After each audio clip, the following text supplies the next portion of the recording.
सभी का स्वागत है हमारे एक नए वीडियो में। तो आज हम डिस्कस करने वाले हैं और आपको एक तरह की सॉल्यूशन देने वाले हैं class 8 chapter number 1 living world and classification of microbes.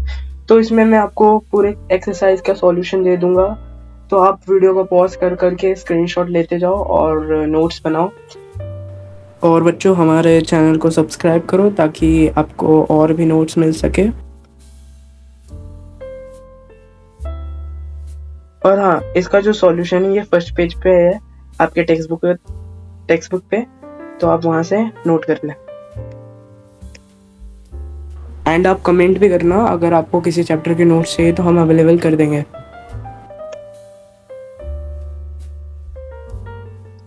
इसमें आपको कुछ नहीं करना है ज़्यादा, ट्रू और फॉल्स है, और इसमें स्टेटमेंट एक्सप्लेन करना है। अगर सही है तो सही क्यों है, और गलत है तो गलत क्यों है।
Thanks for watching the video. मिलते हैं अगले वीडियो में।